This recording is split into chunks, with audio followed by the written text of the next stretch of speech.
Tonight we're going to talk about a vicious man. So settle in. This is going to be an interesting video. I have a lot of things here from the 50s. Actual things. And I wanted to show you these objects and start telling you the story of Eddie Gein.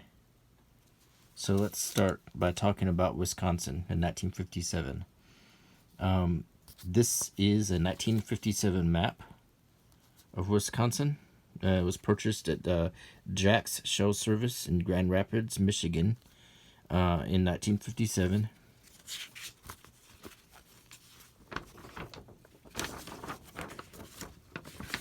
Once upon a time before GPS, this is what I used to find my way around. And if I was going to the town that we're going to be talking about here,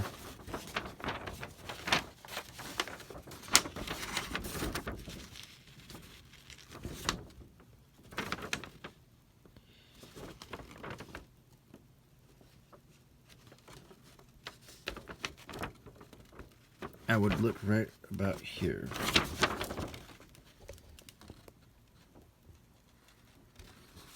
There's Stevens Point. Goes south.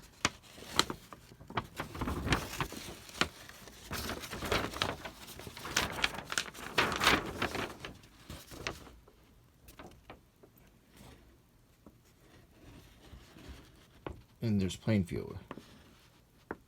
Very, very small place. Very rural place. If you look around.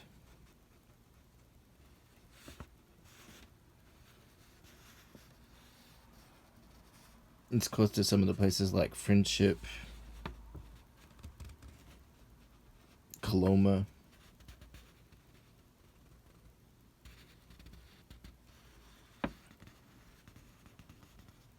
But after 1957, this town would become infamous.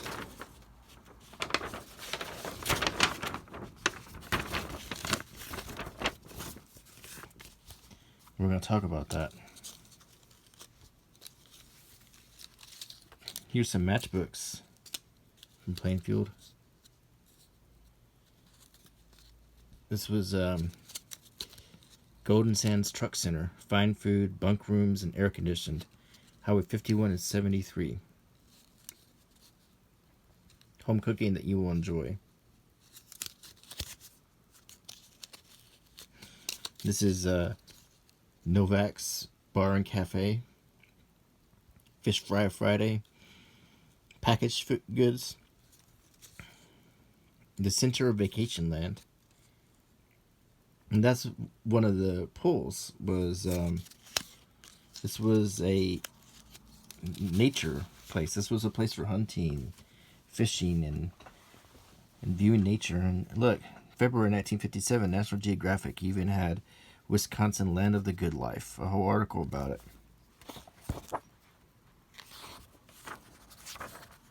And so let's think about the time period we're in. Look at these cars. We're in 1957. It's 1957 DeSoto. We hadn't landed on the moon yet.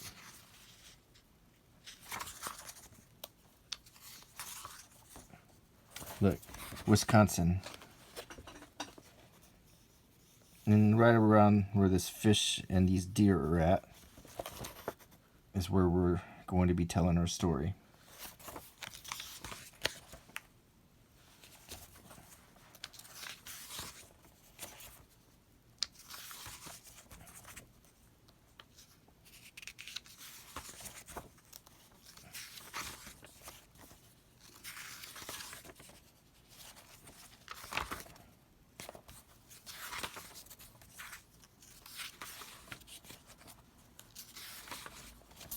Wisconsin, land of the good life.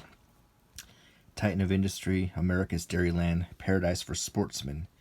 The many-sided Badger State is all these and more. And it was a paradise for sportsmen because this story happens right at the end of hunting season. And this tells a little bit of history of Wisconsin. Shows Madison here. Nice, pretty, colorful picture. And this cute dairy maid with her cow. Wisconsin, because it was settled by a lot of Germanic people. Here's a map.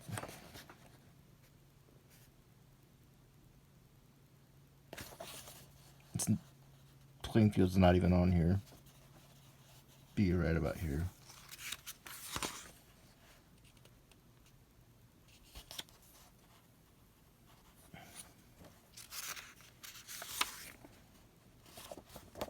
See all the nature, all the beautiful, log rolling, just the beautiful things to offer.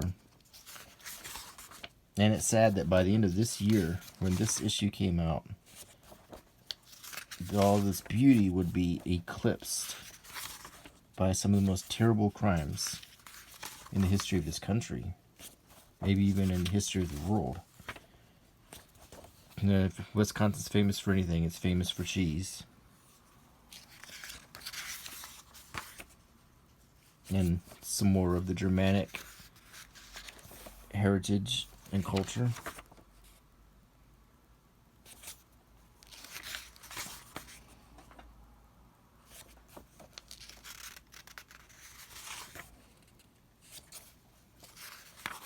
The really good article, it shows all of the different aspects. Ice fishing.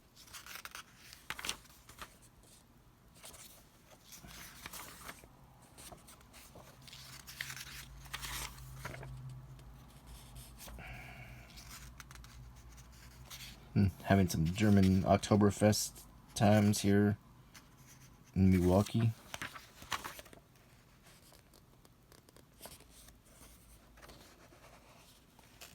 So that's all about Wisconsin. The rest of the magazine goes into other interesting articles, but probably for another time, another video now. Let's get back on the topic.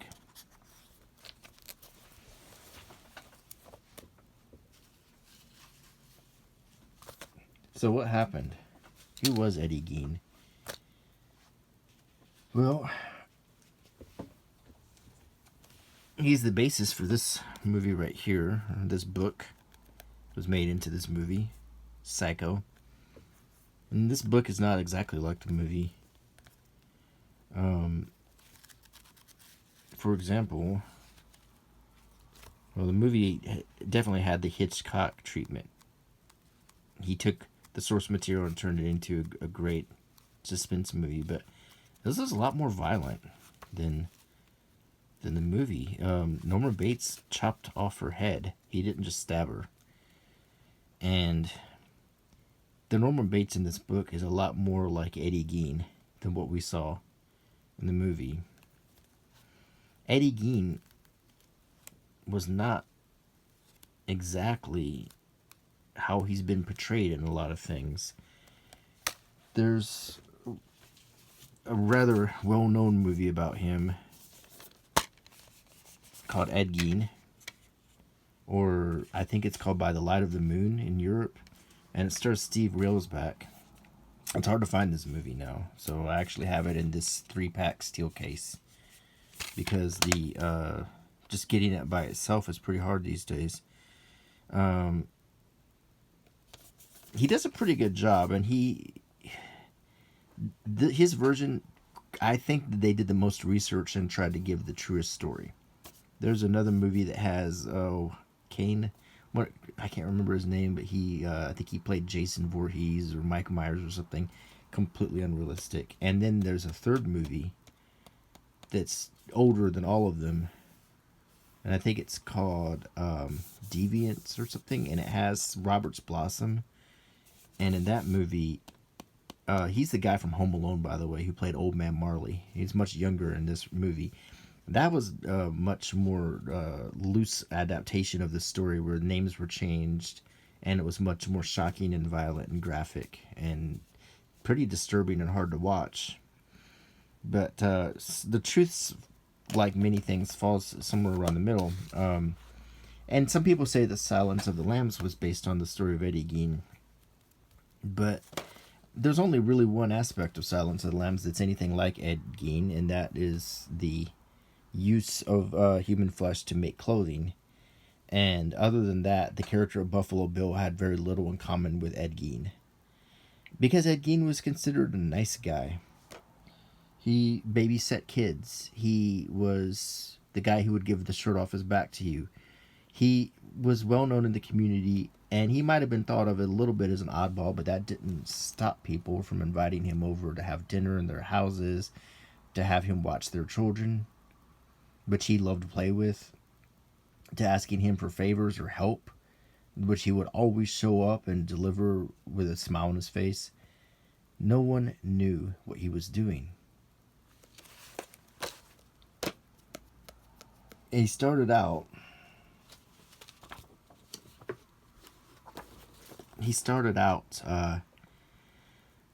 with some of the trauma that's consistent with cases like this, where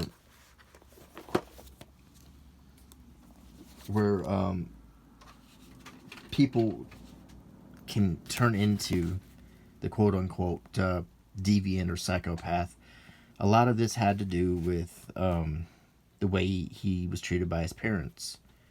His father was an alcoholic, and in turn his mother became very, very fanatical, possibly in response to what she saw as, how his father destroyed his life. And she raised her sons to be ultra religious and ultra God-fearing and completely dependent on her.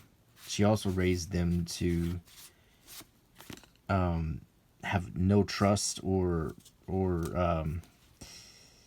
any, basically taught them that the opposite sex was evil and would only cause ruin in their life. So Ed Gein had a very skewed and very, very distorted view of the opposite sex. And I think these factors and maybe some genetic disposition led him to be schizophrenic. Here's the psychological report where they talk about him. I'm going to read a little bit of it. This patient was admitted on 11/23/57 for a 30-day observational period upon order of the Circuit Court of Washoe County after he had been arrested and charged with the crime of murder, first degree. Physical inspection disclosed a well-developed, well-nourished, middle-aged white male that was ambulant and not in any apparent distress.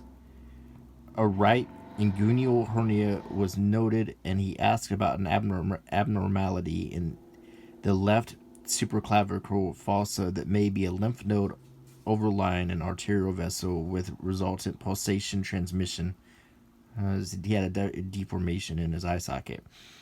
Mentally, he was found to be in contact with his surroundings, carried on a coherent conversation, and verbalized without difficulty while speaking in a rather quiet, well-modulated voice.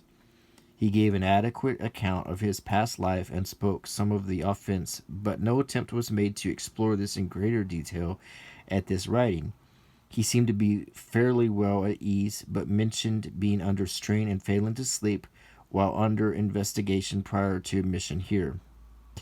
History indicates he has been closer to his mother than his father, possibly since the father drank and was somewhat irritable on occasions.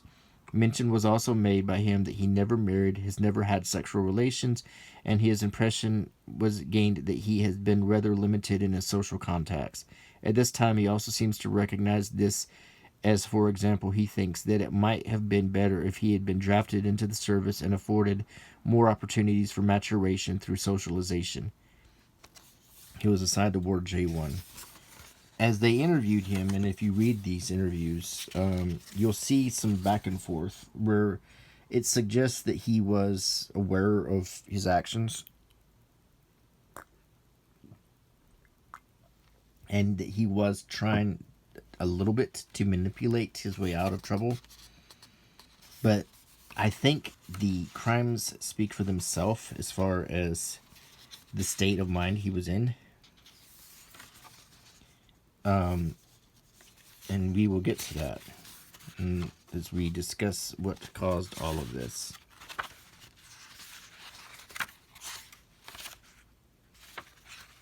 And this is every single medical examination and observation and interview. But I have more. So, what happened? What I'm holding in my hand is a receipt from Warden's hardware store, signed by Ed Gein, addressed the Gein farm. Because back then you could write, receipts were handwritten like this. It was pretty, I mean, I remember stuff like this too. So he went to Warden's, he bought a gallon of antifreeze. And on 11/15/1957, he was rung up by Bernice, who owned the store. It was the end of hunting season, and her son, who was also a deputy sheriff, came into the store and found that his mom was missing and there was blood all over the place. And he found this receipt. And he went to find Ed Gein in town. This is a small town, 600 people. And he found Ed Gein having dinner at a friend's house. And Ed said he had no idea where Bernice was at. So they went and searched Ed's house, this dilapidated, unpainted monstrosity, this sort of a haunted house, if you could imagine that. And they found Bernice there in a terrible state. He had dealt upon her body the same way a hunter would do to a deer after killing it and dressing it.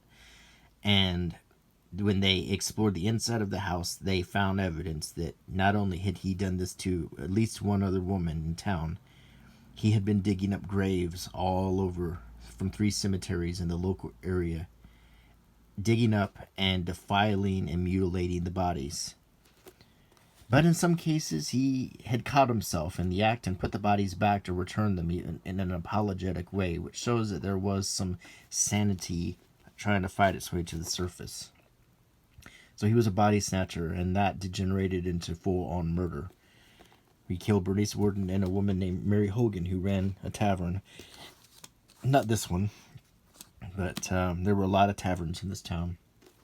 This book is called The Ed Gein File, a psycho's confession and case documents. And I will caution you that if you decide to get this book, beware that this book contains everything. It contains Ed Gein's full confession in all detail, his psychological report, the autopsy reports, including photographs. And I'm not going to show those to you because they're just simply too graphic.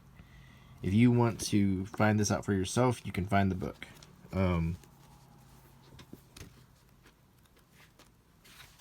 But I will show you a few things.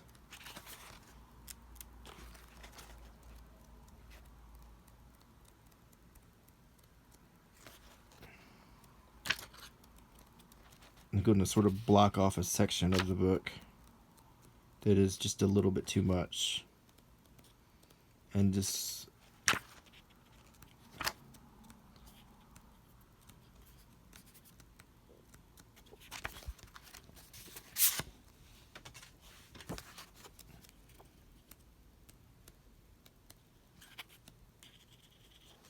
Okay. I think we can start here. This is a lot of the same material we saw in the actual report here. But we also have newspaper articles as the story is hitting and people are shocked to be reading about, these awful crimes. Pictures, a portrait of Ed. He got a lie detector test. Farmer gets lie test for horror story. Matoma, Wisconsin. A diffident little man, and he was a short man. He was about 5'4", who was admitted in puzzled tones Monday that he had opened fresh graves over a period of years to collect human heads and finally butchered a neighbor woman while in a dazed-like state faces a polygraph of his story.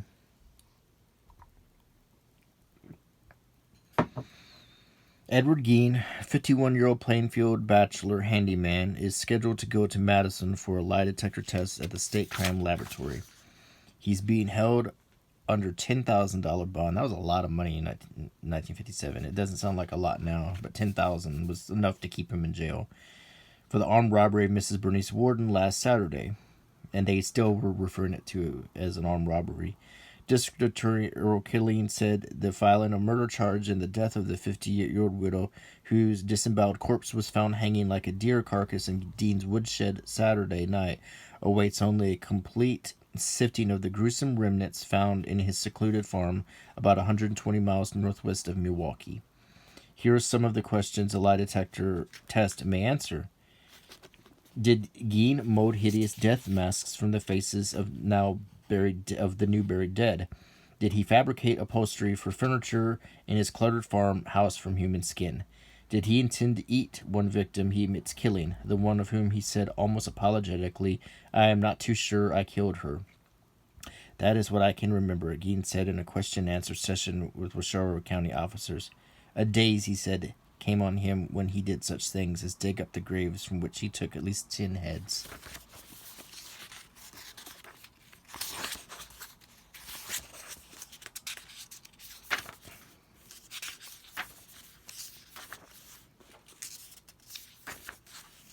And this book has every single document. And there's Ed Gein being walked out.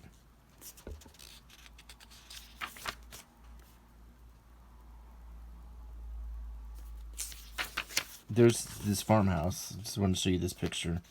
It's this it's just a creepy looking house. No electrical lighting. I don't even think it had running water. I don't remember. It might have just had a well. And coincidentally, it was burned to the ground that same year. I think people just didn't want to even see it. Which is just as well, because I don't know what kind of freak attraction it would be today. Here's his full confession, and it's quite long.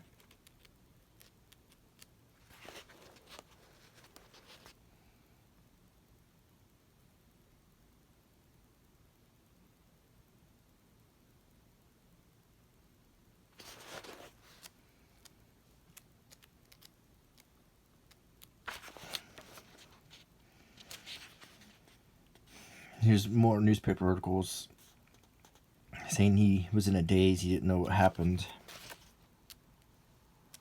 when he was digging up bodies or murdering women. Another newspaper article. Some artwork that's particularly graphic. I'm just gonna flash it by, but at least it's art. It's not a photograph. Some pictures that are somewhat suggesting what was going on without getting into too much graphic detail. At least it's just a picture. Grave excavations indicate Butcher Gein told the truth. What this is referring to is that he had sometimes he changed his mind and returned bodies or their possessions to the graves, which suggests that he was schizophrenic, that he was having an internal struggle with doing right and wrong, that there were times when he knew what he was doing was wrong. This is a very creepy picture of Ed Gein, where he looks somewhat like a ghoul.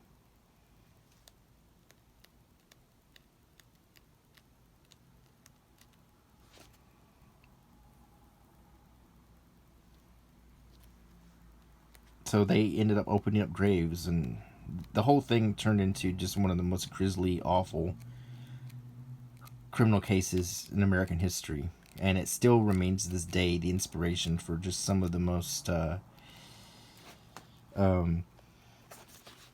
the example of some of the worst crimes one can imagine, committed by a ghoul, but not just any ghoul, one that you wouldn't have suspected, one who you thought was your neighbor or the local oddball, but no one thought for a minute he would do anything like that. So they took his car and they basically put it on exhibition across the country like a freak show. saying it was the car that he used to transport dead bodies. And this happened for several years. Kind of like when they did the same thing with the Bonnie and Clyde death car. This was not an unusual thing to happen then. The reason I'm telling you this is to give you an idea of the circus atmosphere that this crime created. Another picture of the house before it was razed and burned to the ground. Home and property of Eddie Gein goes on the auction block. Here's the auction sale. That's a no trespassing sign. Any person trespassing upon or molesting the personal or real property of Edward Gein without permission of the court, the guardian, or authorized peace officer will be punished by law.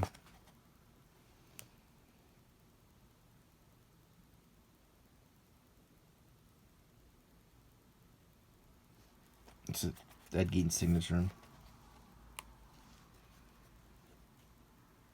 Here's a picture of his original grave, and they finally took it away, and you could probably see why, with the things that were written on it. Tourists would come and chip pieces off of it or write vulgar things on it, and they finally, he is buried in the same spot in between his parents, but there's no marking on his grave. Here's his death certificate, and the final picture of him taken when he died. I think it was 1980. Let me see. It was 84 when he died. I was 10 years old.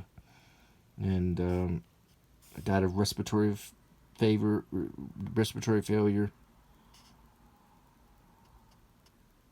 And he had cancer.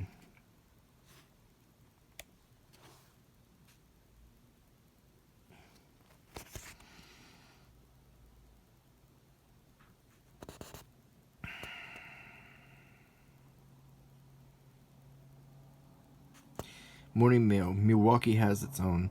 I noticed that citizens are complaining to the Milwaukee Sentinel about coverage of the Dahmer case. They better get used to it.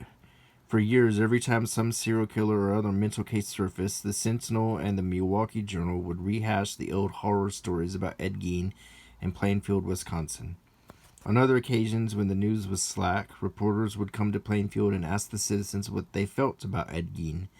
Then the Sentinel or other media would expound that the people Plainfield pray for the day when people will forget that Ed Gein lived in your Plainfield when he committed his crimes. Give me a break. How can people forget it when it's brought up again and again, year after year, just to sell papers or to satisfy the morbid?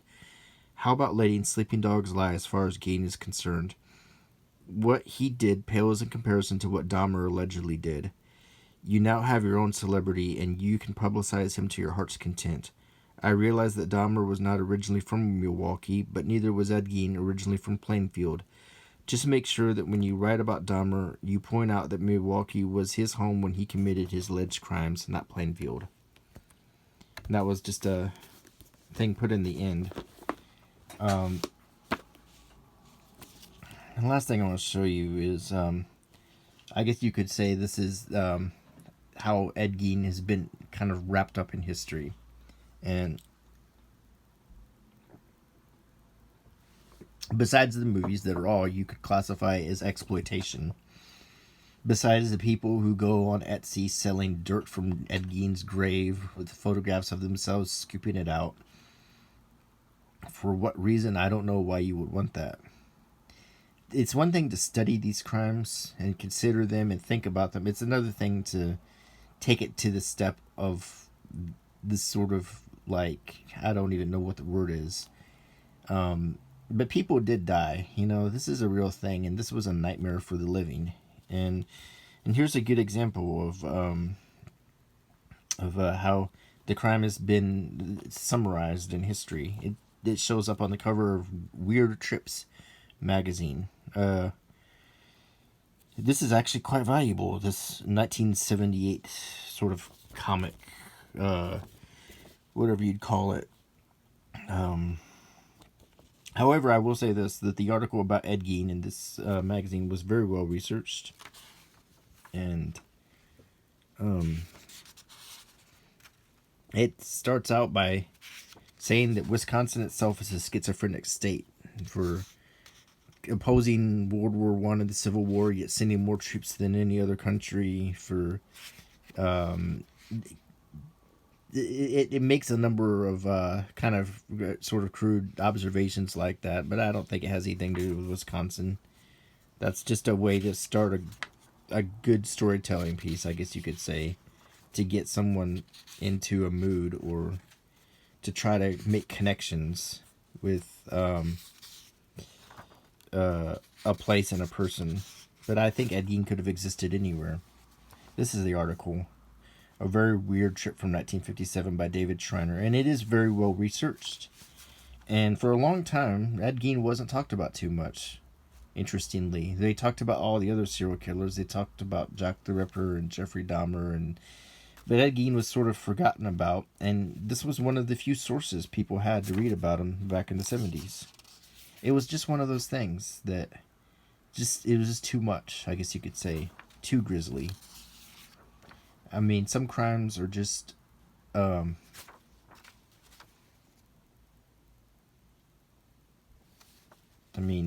crimes are just so awful and so just almost caricature that the human brain, that we just don't know how to process them. And this is definitely one of them. And I think that there's the Ed Gein car. People were visiting it. And I think that maybe it's a little bit of that gallows humor, or what they call it, hospital humor, where we, when something so awful happens, we process it by almost turning it into I guess you could say, maybe in a way a joke.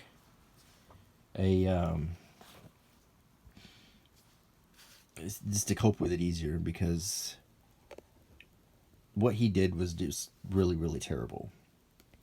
And to make matters worse, there was a good possibility he didn't even know what he was doing, and that makes it all the more terrifying. And we as humans cope by, consigning it to the freak shows of our history. I'm not in favor of the people who exploit this by selling graveyard dirt or doing rituals or any of that stuff. That's just weird. I think you should know about it, be aware of it, try to understand it. Try to understand the weird facets of people, but still try to find it in yourself to respect that these things happened, and they are crimes, and it wasn't a movie. It wasn't Psycho the movie. It wasn't Silence of the Lambs. It wasn't this movie with Steve Railsback. It was a real thing, and it really did destroy families and cause a lot of pain. So that is the story of Ed Gein, is as much as I could tell of it, and keep this video family friendly. If you want to research it yourself, I caution you again that this book contains some of the most shocking and disturbing photographs I've ever seen in my life. And to be aware that this is a crime that may leave a really sick taste in your mouth.